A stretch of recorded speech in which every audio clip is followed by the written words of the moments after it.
Boom, ladies and gentlemen, and we're live. Welcome to episode number 28 of the BackMarkers F1 show. It is the Russian Grand Prix recap podcast. Joining me today in our studio is Shaker. We are without Tyler this week. Tyler is doing a Ottawa Fury broadcast. And if those are not familiar with Ottawa Fury, it is a football club here in Ottawa. So it's our local team. Yeah, not much, in terms of professional sports in our city, but that's one of our... Yeah, except for hockey.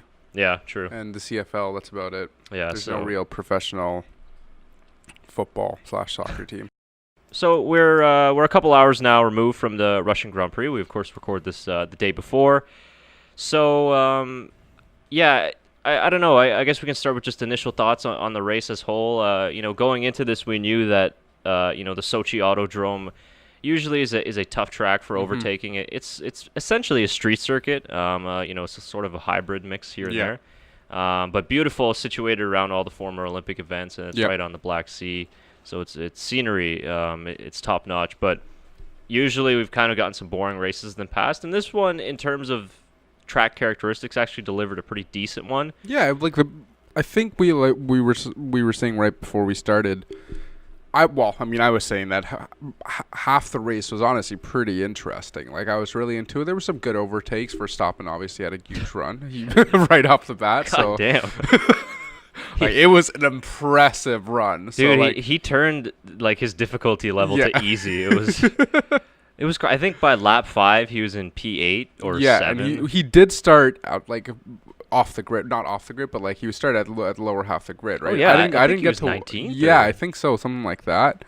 So yeah, as soon as I was watching that, I was like, no, there's no way he's gonna make top 5 for this race, or even top 6, with where he's starting. And really impressed with, like you said, by the 8th lap he was up there. So good overtakes all around. Yeah, he was having fun on his 21st birthday, and quite honestly, it showed the pace of Red Bull. And had they not had to take the penalties, they were looking pretty good throughout the weekend. They were coming into this track knowing that they'll be at a huge power deficit.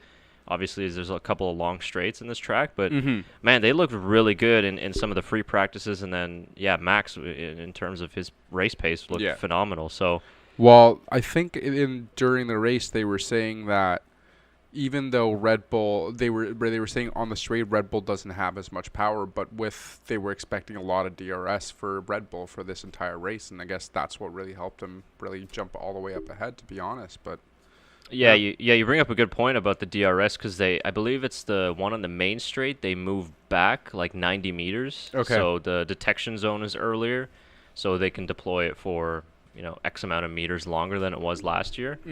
So I guess that helped in a bit for them, like you said, because the Renault engine is at a deficit. But yeah, I mean, even on the worn soft tires, because he pitted with I think 11 or 12 laps to go, and he probably if you didn't have to make a secondary pit stop in Formula One, because for those that maybe don't know, you have to run different sets of tires. That's mandatory by the rules.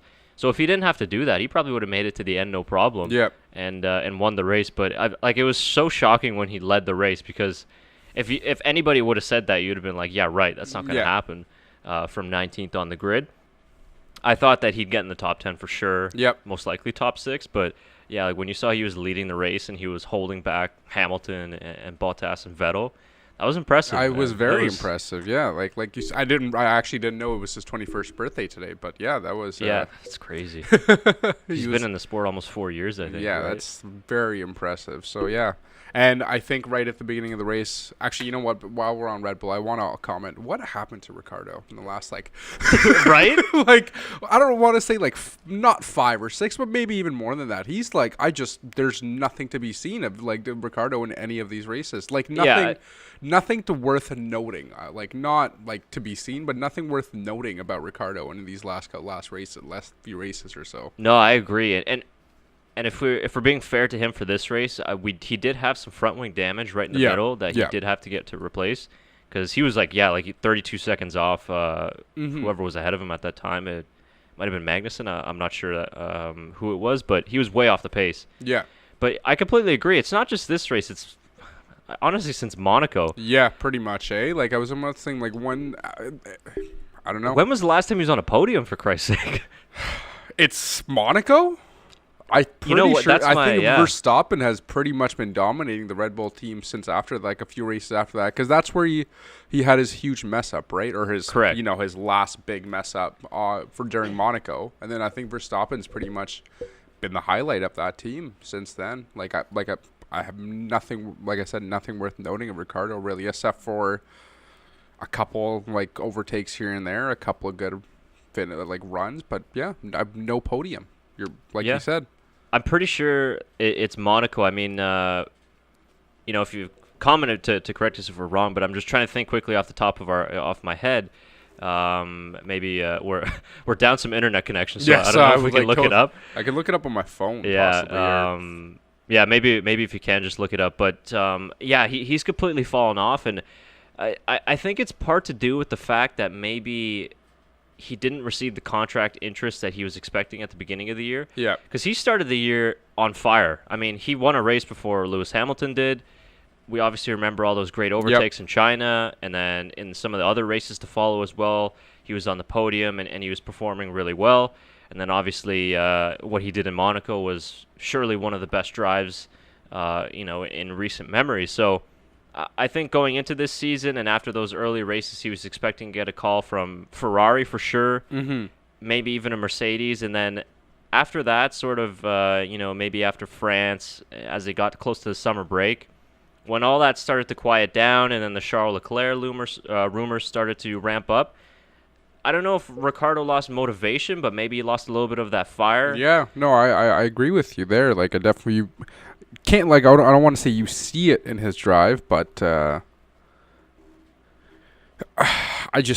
can't even. I really like Daniel, and there's nothing I can really say to back up how he's been driving in the last few. It's just I want to also not blame the car that he's in, but partially that has to do with it as well. You For just sure. can't blame the driver completely, but For sure. I think part of it has to do with he's had quite a few retirements since then as well. yeah, for sure. With power unit related issues and clutch problem in Monza, and then Renault power unit issues in Germany. And obviously he's had to take some engine penalties as well. So that's part of it. Mm-hmm. But then at the same time, he's lacked in qualifying. Verstappen, like you said before, he's completely outdone Ricardo since Monaco. So, it's just not up to his standards. And, with 5 races to go, he's most likely not going to get a podium with Renault next year. So, time is sort of running out for him if he wants to have one more go at it at the top step of the podium. So, sorry, with Ricardo, so he's had 2 wins this year and 1 other podium finish. That's it? That's it. What was the other podium finish? I can't seem to find it, but I think that was it. That's all it says for his stats on here. Because Monaco and Shanghai, right? That's what he won this year? Correct. I'm trying to think which one was his other podium finish.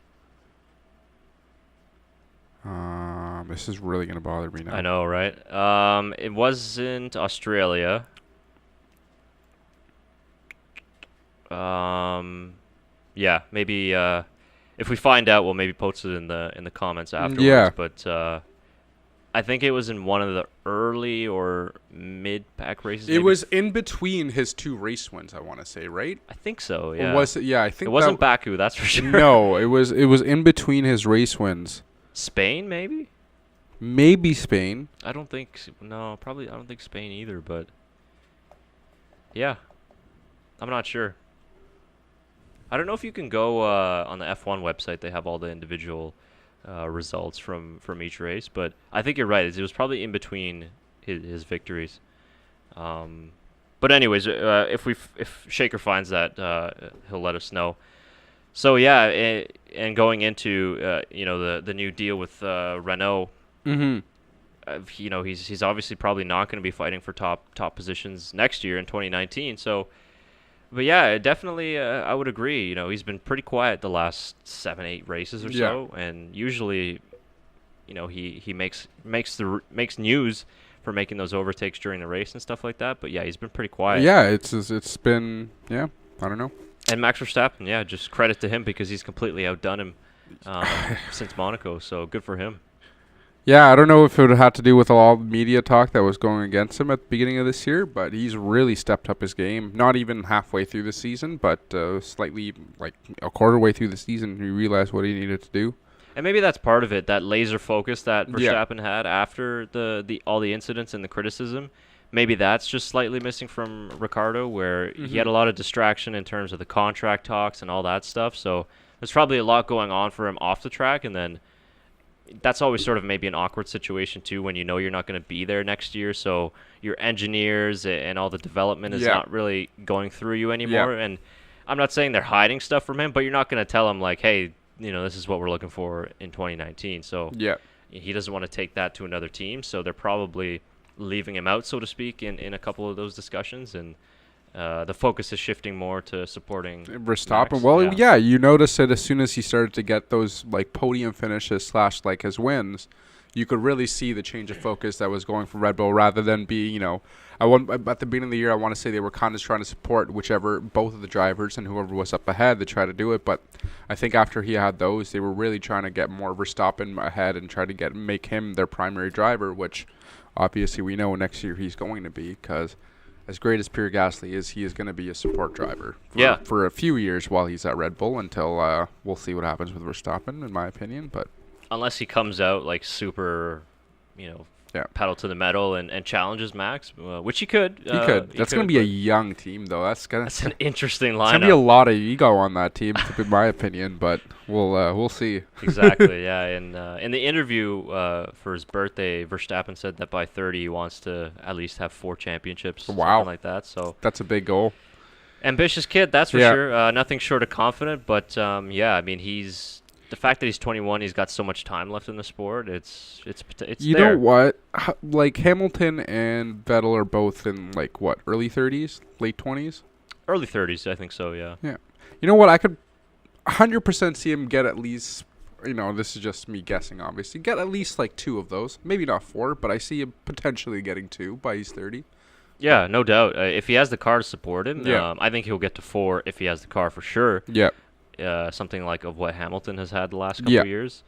But we got a good crop of young drivers coming through, and they've all battled each other through the lower ranks, so that could be really interesting. Speaking of, Charles Leclerc's first 5 laps were very interesting in this fantastic. race. I think first 5 or first 8, I think I might be a little bit off on those numbers. Yeah, no, it was around there, qualified P7 and finished P7. Yeah. But yeah, fantastic from. I think from he Sauber. had was it Bottas that he overtook? He had a really good overtake right at the beginning. It might have been on Magnussen, was or it? was I it think one of it the was Haas? Magnussen. I think you're right. I think it was Magnussen. It was went on the outside. I think of the after turn 2. Yeah.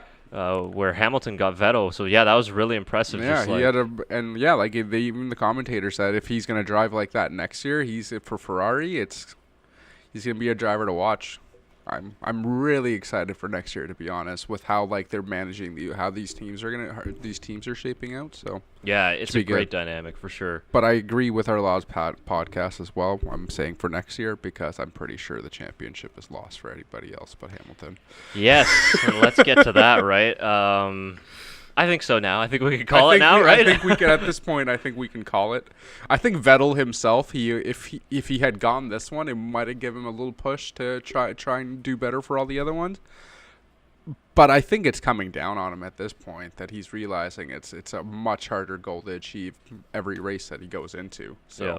5-0, ladies and gentlemen. It's a 50-point gap. So that means even if Hamilton were to have 2 DNFs, let's say Japan, and then I believe Austin is the next one after that, championship would still be tied. It'd still be tied if Vettel were to win those 2. If he gets those first place finishes, then you never know what's going to happen with how it's going. So, and that's very unlikely, considering Mercedes has been one of the most reliable cars probably in the history of Formula One. So it was a must win, but if they weren't going to get the win, they had to have a car at least split in between them, and Vettel had to finish ahead. Yeah. Because if they would have finished, let's say, even second or third, Vettel would have gained 3-4 points or something like that. And I mean, it's not a lot, but it's a little bit. It would have done a little bit, but yeah. And it almost looked like at one point when they went into the pits that their strategy was actually going to work. For once. And they could pull through. But no, man, I don't know what happened. Like, well, I mean, Hamilton happened. That's pretty much it. But yeah, it honestly looked like Vettel had a good chance. I was like, when I was watching the highlights later on, I was like, oh yeah, like he's doing, like there's a good chance that he can come up with a, first or second finish, try to make a push. But after everything that happened, yeah, it was pretty much gone halfway through the race. Like Hamilton does what he does best and just held on to the race. Yep. So. And the Mercedes upgrades, they worked because it's been going back and forth, like who has the fastest car. I think now it's shifted to where Mercedes has the better car and the faster car. I mean, 5/10 off in qualifying was huge. And it never even looked like Ferrari was close to anything in terms of the whole weekend and then even in the race. So that was kind of disappointing just because as soon as 2 races ago, it seemed like Ferrari had a significant power advantage. And now I don't know if that's gone or if Mercedes just have made some better advancements. Yeah. No idea. No idea. But, getting back to lap 1, in Russia and in this track in Sochi particularly, it's not really that much of an advantage to start on pole. I mean, Valtteri won last year starting for P3, so quite frankly, it looked good for Vettel from that standpoint because Hamilton was on the dirty side of the track. Yep. It had rained a little bit before, so that kind of added a little bit less grip, and Vettel got so much better of a start. But and this is where we go back, if we go back only 2 races to Monza, this is what Ferrari should have done in Italy. Yeah. If you guys didn't notice what happened, Bottas went off to cover the inside.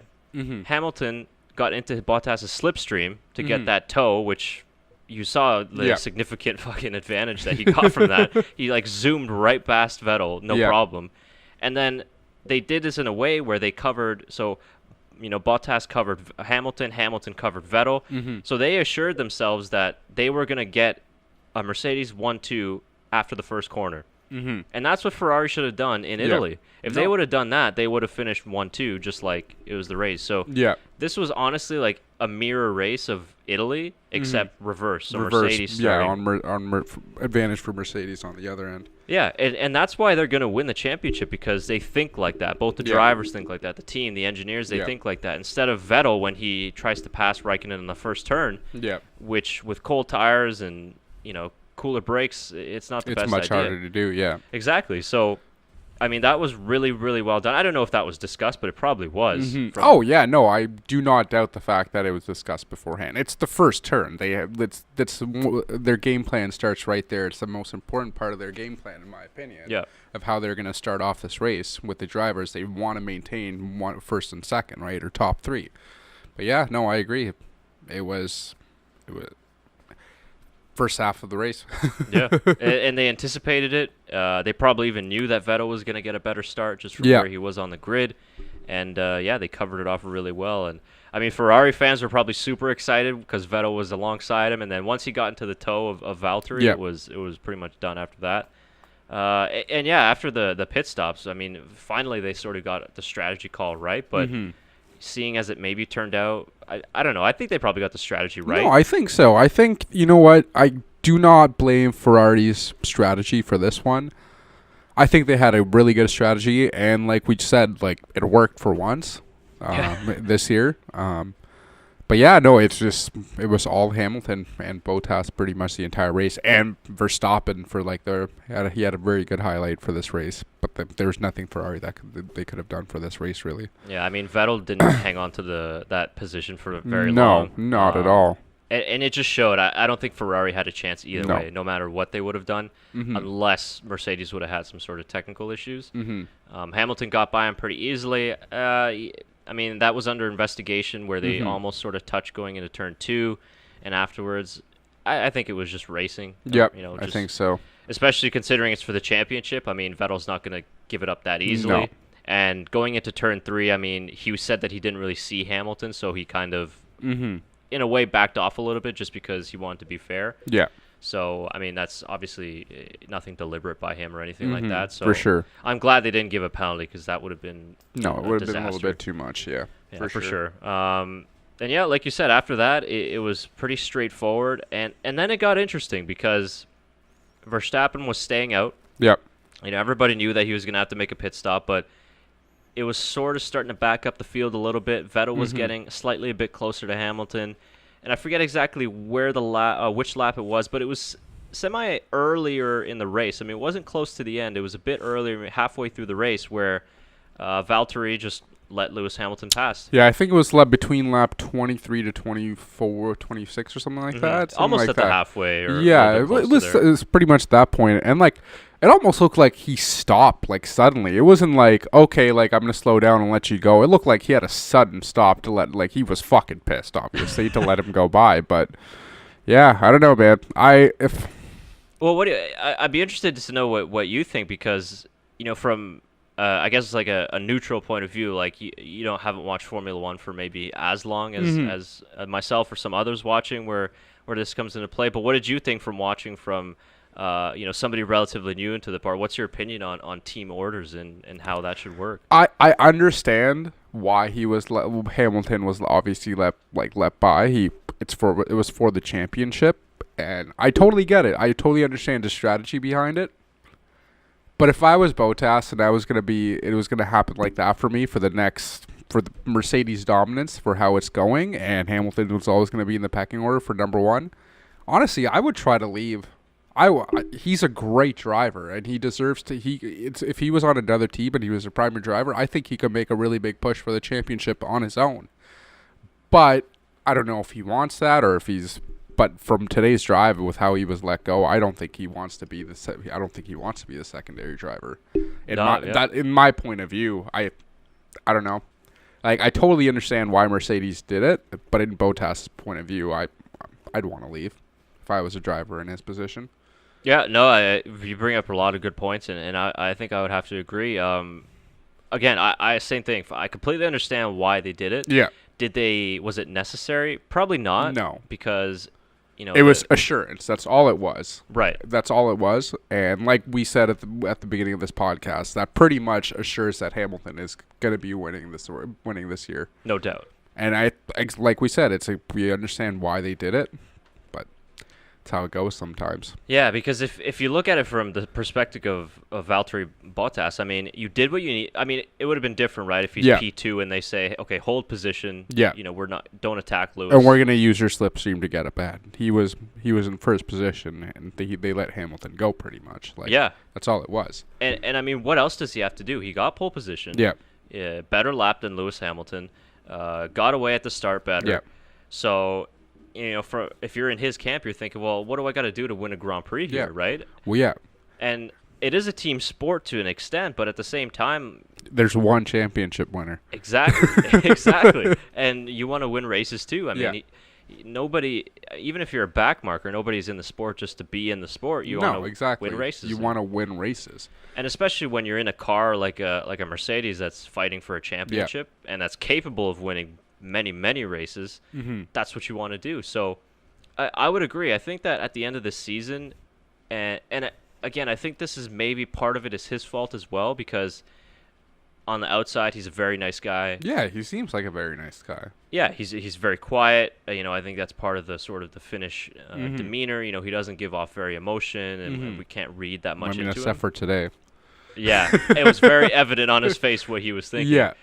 And there was the photo of, like I was telling you before, with Putin, Russian President Vladimir Putin was on the podium, and when he was given, I think he gave the trophy to Bottas, but like Putin's looking at him like, really, bro, you're gonna let him do that to you? Like, you should leave, man.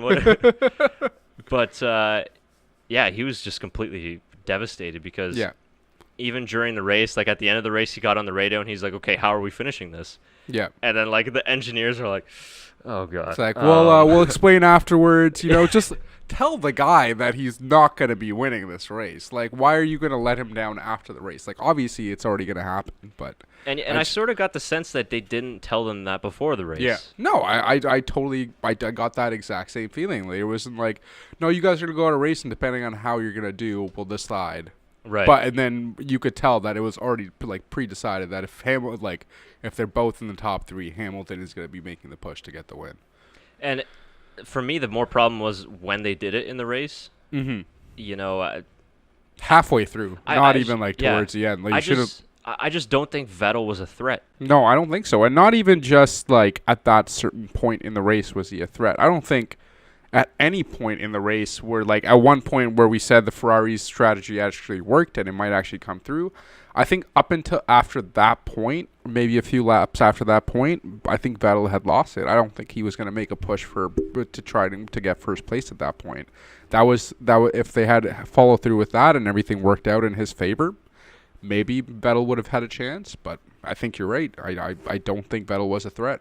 Yeah, it probably, would have ended the same way where the positions were. So always easier to analyze after the race, but I think it's very clear to everybody who the number one is and who are they going to support it. But I would agree. I think at the end of the season he'll have to reevaluate and ask himself, maybe not so much if he wants to leave, but do I want to keep playing the number 2 role, or am I going to challenge? Because somebody I read on Twitter was like, is he playing the long game knowing that Hamilton only has a few years left because he's younger, then he'll be the number 1? But how Bottas is what, like, again, mid-20s? Yeah, he's not late that 20s. much. He's not like that much younger. I wouldn't want to be in the shadow of Lewis Hamilton and his opinion. It's like, okay, I'm going to wait for him to leave and then I'm going to try to win. Why? Right. Like, why would I want that to be my strategy? Like, we've said this multiple times throughout the year in our podcast that he is this year's, like, not underperforming driver, but like he is the driver that if he had gotten some of those race wins, he could be number 1 at this point. Like some of the stuff that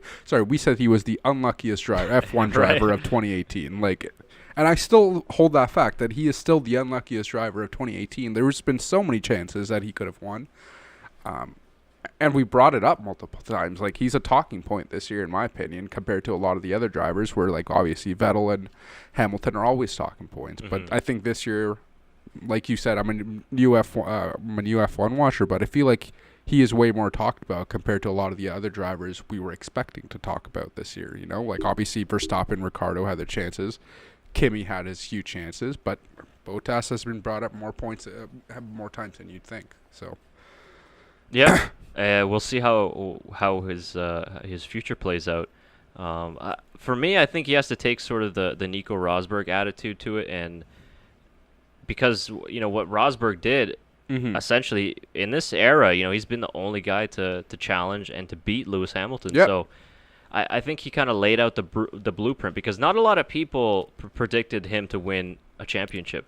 I mean, probably early in his career, not a lot of people would have predicted him to even win a race, let alone a championship. And that was a bit of a surprise, and you kind of forget it sometimes. But his sort of, I don't know if you call it ruthless aggression, but he wasn't going to be Lewis's friends. He didn't care about the team, so to speak. He wanted to win. Yeah. And even if it meant crashing out a couple times, even if it meant getting on Lewis's bad side, and that relationship is probably, not the same as it was.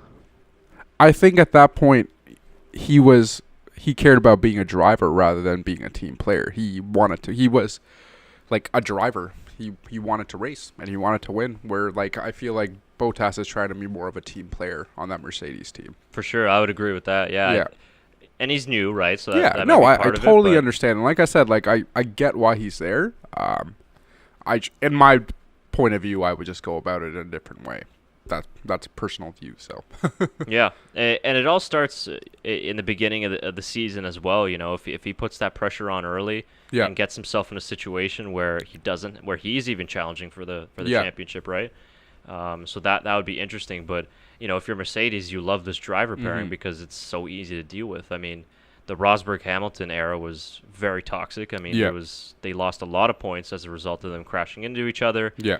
And they were lucky because they didn't have a Ferrari that was challenging at the time, right? So exactly. It was only between them. But, yeah, I mean, Rosberg was able to beat Hamilton that way. And I think that's how you can beat him if, you get under his skin a little bit and push him to the limit. So, but we'll see.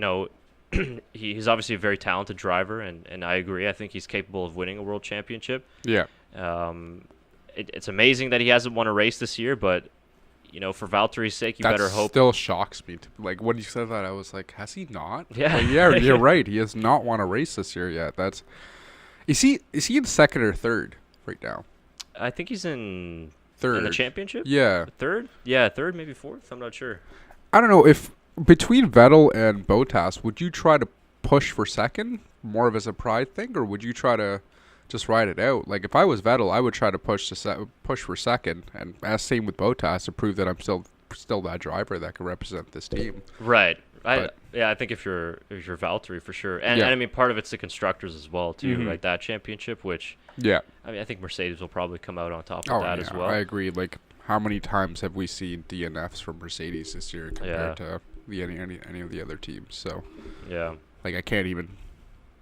Well, they've had one in Austria, which was a double. I think that's about it. Yeah, but that's it. Yeah. Which is why I mean, looking at the championship again, it's highly unlikely that Ferrari will have a chance to come back. So but yeah, and then on the term of team orders, I mean, this has always been an issue in the sport, and they banned it for a couple years.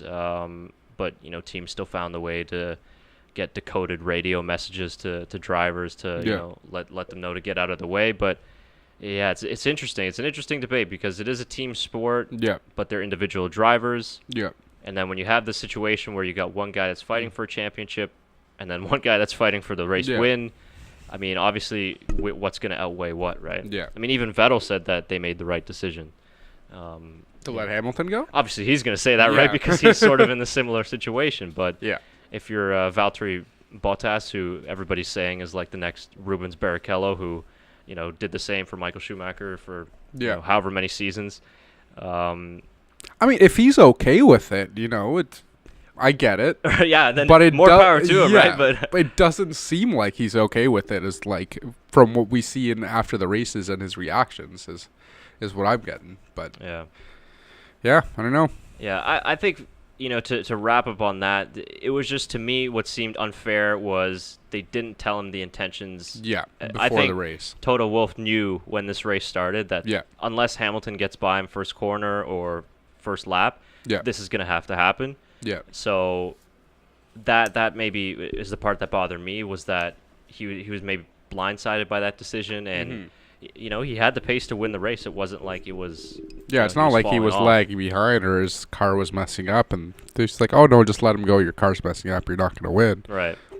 He was doing fine. He was having a great race. So. Yeah, and I mean, with all the telemetry and the computer technology that they have, they probably would have known that Ferrari just did not have the pace to win the race or to even get by Hamilton, which, when they passed and Bottas got to second place, Vettel couldn't get by him. He didn't get even close. No, not at all. So, and the thing is for people saying, well, why didn't they let the guy, Bottas repass Hamilton? Mm-hmm. Well, that's tricky because they came close together at the end of the race, right? I mean, they were all within a couple seconds of each other. So it's tricky exactly where you do that, because you have to slow down to a certain point where Bottas can get close enough.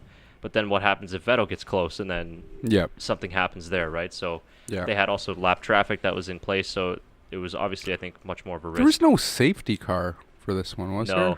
No way. I think that's one of the interesting. I was going to say, this is one of the first races in a while where there's no safety car either. Yeah. Like, I can't remember the last few races without a safety car. Well, they've been a safety car. I mean, since the summer break, there's been a safety car. Yeah, almost every race. So, up until this one, yeah. Yeah, so. I think it would have been interesting if we had a safety car while Verstappen was leading. And what the strategy would have been there. Even if the safety car came in when Vettel was ahead, what could have how would have the race turned out, So. Yeah, we never know. Yeah. That's it. That's it for that. I guess honorable mentions, in other parts, some decent midfield battles. We saw the Force Indias switching. So that was good to see. That's good team play right there, especially after what happened in Singapore. They had to implement team orders there, so that was a good sort of professional job by the drivers and the team. The weirdest one was the two Toro Rosso guys. I was just about to mention this. I was like, we haven't mentioned this yet. But what, like, both of them, the exact same thing happened. Yeah, and almost like the exact same part. Like, it was like 2 turns after. Was it 2 turns after another? Or no, it was like 2 laps after each other that it happened, right? I want to say it might have even been on the same lap. Was it the same lap? Well, you know what? I think you're right, because I remember the commentator at one point was just like, oh, I thought that was the other guy. Oh, me too, because it was hard to tell, because I think the graphics guys got super confused because it was hard to see, who it was. Yeah. Because obviously it's the same car, I think they were 2 turns apart. I think it was turn 2 and turn 4 is where it happened to, I think. I might be wrong, but I think that's where it did happen. Yeah. But it was the exact same thing, so I don't know. Toro Rosso's gonna have to look back at what they did for this race, or fucked around with their fucking car. Like Jesus, They've been having like that, and that's scary because Yeah. even Gasly tweeted out he's like brake failure at 280 kilometers an hour. I mean, if there's one thing that you don't want to fail in a race car is your brakes. It's your brakes. Like, And I don't know what the exact issue was, but Gasly was saying that the pedal was going to the floor almost, and the pedal was much longer than what it usually is. So I want to say that it was maybe a hydraulic loss. yeah, of pressure. that sounds like something with the Yeah. hydraulics for sure. Like, Because the front brake systems works that way, where Yeah. it's done with hydraulic pressure. So I don't know if that was the issue, but to have both cars do the same, with like in the same lap with two or three turns apart from each other. Yeah, that very odd. the engineers are going to be questioned heavily for this one for Toro Rosso. Yeah, they Like, should be too. They had the issue in Silverstone when Gasly's suspension like blew up, Yeah, and then the FIA made them like replace the whole thing, and I'm pretty sure on Gasly's car as well. So Yeah. they need to look into that because, I mean, obviously that's very very critical part of your car. 100%. Like, I don't know. Yeah, like I said, they're going to be questioned severely for this one. It's with the exact same thing happening in the same lap. It's going to be an interesting topic in the next week or so, before the next race, of what Toro Rosso is going to do with that car. Yeah, 'Cause- really weird. yeah. Yeah, that's I can't say I've seen that one before. You know what? We haven't talked about McLaren today. There was There's a reason why. Yeah, I was going to say, like, we usually mention McLaren at some point, Yeah. but I guess there's nothing really interesting about McLaren for this Yeah. one. Shout out Fernando. Yeah. That was way back on the grid. Yeah. Yeah, I don't even. I think the standing or the race results are up. I don't even know where he finished, because, yeah, that was. I mean, I know that they're in terms of pace, they were at the back all weekend with alongside Williams. So Yeah, it's still down. yeah, we'll have to use the phones, but yeah, man. I mean, at one point, I think they got on the radio and they gave Fernando like the standard race update, and he's like, "Mate, I'm in P15. I don't care."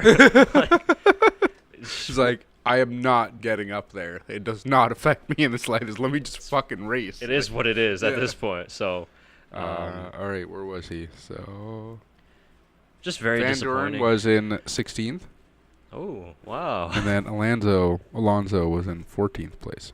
There you go. Yeah. And the Williams, I think, were behind them. Sorokin was last.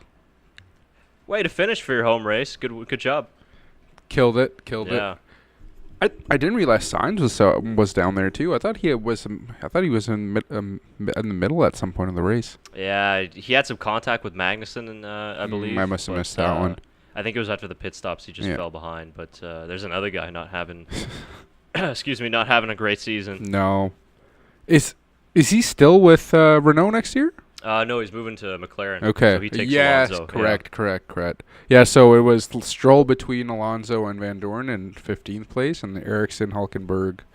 Yeah, pretty much everything from up there that we know about. Yep. Oh, I didn't realize Leclerc was 7th, actually. Yeah, and I think Ericsson 10th. Perez was 10th. Perez was 10th, okay. Ericsson was 13th. Oh, okay. At any rate, good finish for Sauber. Get a handful of points there.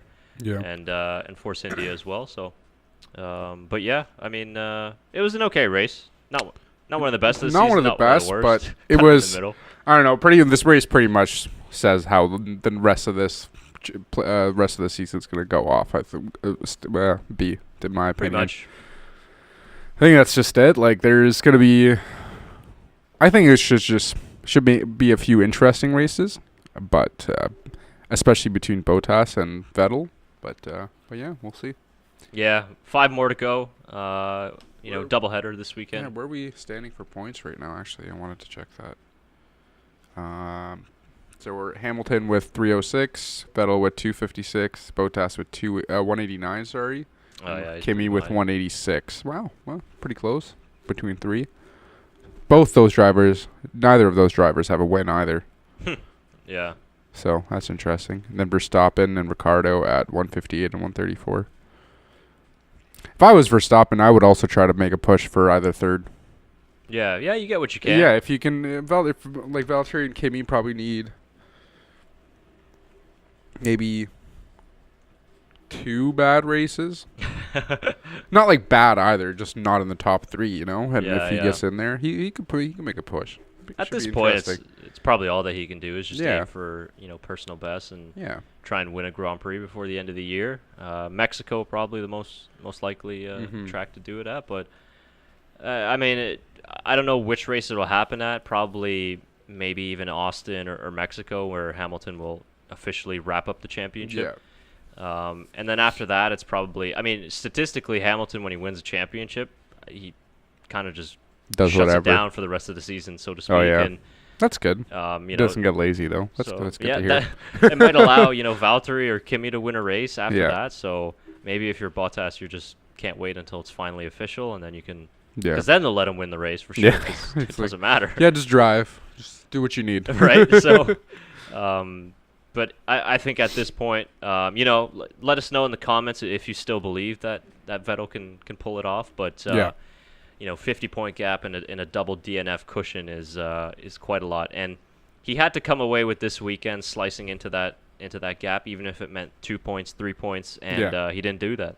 No. And I don't know. I don't think they can get many upgrades on the car because Suzuka is 6-7 days from now. Yeah. So unless they find some sort of an advantage and get back. So, I mean, it's just amazing because if we look at just 2 races ago, Ferrari had a 1-2 in Monza and looked like they were going to, just drive home to victory, and then that would have cut the championship lead if Vettel wins that race, I believe, to, I think, 7 points at that point. And now we look 2 races later, and it's at 50. Yeah. I mean, it's crazy. insane, man. And it's not even taking into all the other stuff that happened in the first, 14 races of the season with all the mistakes. If you just look at just the last 2, it's just a dramatic turnaround. Yeah, so 100%. It's going to be a very painful off season for the boys in Italy. So, but yeah, what are we going to do? 5th year in a row, Mercedes will win again. Mercedes continues their dominance. If you're a Mercedes fan, though, you're loving it. But I mean. Well, yeah, we were saying different, probably like even halfway through the mid-season break. We were like, oh yeah, like this is the year Ferrari can actually make a push. But I think that's pretty much it. Yeah, like you said, that's all they have now. Really, is just pride, try to get as high a position as possible. Exactly. That's all that's really left. So. And I think that's really all that's left for this episode. I don't think we missed anything from the race. We have driver of the day. Do we want to do that? Personally, mine was definitely Max Verstappen. Yeah, same. I think there's no one would challenge that really. Like I said, if he wouldn't have had the penalties, I think he would have challenged for the race win. The first 10 laps, those overtakes were exciting. Yeah. He didn't put a foot wrong in all really the first stint, and it was funny because he was faster on the soft tire than he was on the ultra soft later. So that's for me. Yeah, pretty sure that's it. We would do our fantasy, but our internet is down. Exactly. Like we literally cannot access it. Yeah. Well, I'll post it onto the Twitter and Instagram. Update the winners. So we do have our prizes now. Yep. So we're just waiting for the last one to ship into us. So we'll get that out to our winner at the end of the season with 5 races to go. Yep. So if we have it before by the race in Japan, then we'll kind of reveal the We'll prize. probably whoever ends up being the winner will probably ask for your email or whatever. Yeah, we'll figure out all the details to get it sent out because most of our players are international. So yeah, I don't think there's many people from Canada on this I think fantasy. just us. Yeah, I think it's honestly just us. Yeah, so first year that we've done it. So I mean, it was just an interesting Tell all your friends. Competition. Might do. We're obviously going to do this again next year. So yeah, I mean, I'm pretty sure Formula One will bring back fantasy. The only thing I ask is that they improve like the whole app and include the fantasy in the app. Yeah. Because I think for all of us speaking, it's much easier. It's much easier on your phone than anything else. Like I hate the fact. Like I think it was a major problem with a lot of I think the only one that had it down was the NHL fantasy and the NFL fantasy. But even like a few years ago, the one for the Premier League was absolute shit. Mm-hmm. Like it would just didn't. You had to go through your phone. And then a year and a half ago or 2 years ago, they added the app, and it's so much better. Yeah. It's so much more cleaner. It's just easier. Yeah. And like you're on your phone most of the time, right? So it just makes sense. Yeah. So and it's a lot harder to if you have to open your laptop, or even like I have the bookmark, the web browser page bookmark, but it takes a long time to load. It's not as quick. Yeah. Interface isn't as great, so I'm hoping that they can improve that for. Yeah, I mean, like, it's not like, it doesn't seem like it's a whole bunch, you know? Like, even with the other fantasies things, there's so many more players and such. With this, it's like, 6 drivers you choose and 1 constructor, so. Yeah. Yeah. They've sort of gone down the Premier League sort of fantasy route with the wild card and turbo drivers. They've stuff, added right? a couple of interesting factors for that one. Yeah, so we'll see how it goes for next year, and they might include some other stuff in it as well. But I think last time I checked, it was pretty close at the top of our leaderboard. So should be an interesting finish to that, unlike the real championship. But we can't always get what we want, ladies and gentlemen. But in terms of this show, you can get more of our episodes on YouTube. If you haven't done so, if you're listening for the first time, then hit that subscribe button. And also hit that bell because, yes, I think it's at the left or right. Here, we'll do the double. We'll do the Tyler McDonald. We'll do that one. Double there. If you hit the bell next to subscribe, then you'll get email notifications whenever we upload a new video. And it's a good way just to keep yourself updated with new podcasts that we're doing so that you don't miss out on it. And then, of course, we post the clips of the most important topics and interesting ones that we covered in a podcast later on in the week. So if you guys are busy with work or with school and you don't have time to listen to our full episode, which we recommend you do, but you can catch those clips and also share it with your friends. We're also on iTunes if you're listening to that platform. And then, of course, throughout the social media accounts on Twitter and Instagram at TBMF1 Show. As per usual, in the comments below, let us know what you thought of the Russian Grand Prix. Let us know, should Mercedes have let Bottas win the race, or were they right in thinking about the championship first? I'm interested to see how that debate. And if you think Vettel still has a chance to make a push for the championship. Right. Let us know. There's a few questions there. It's going to be an interesting last 5 races, you said? Yep, 5 races to go. We're already in October, man. That's crazy. Yeah. This season went by real quick. Yeah, very quick for sure. Yep. All right, guys. As always, we appreciate you listening and following us, and we'll be back next week for the Japanese Grand Prix recap. Special shout-out, Daniel Kvyat, who is back in Toro Rosso, back in Formula 1 for 2019. It is good to have the Torpedo back in F1. One of my favorite drivers. All right. Oh, too bad Tyler isn't here to break that news. He loves talking about Danny Kvyat. He does. I think it's one of his favorite drivers. He might be my favorite, too. All right. Thanks, guys. See you next time.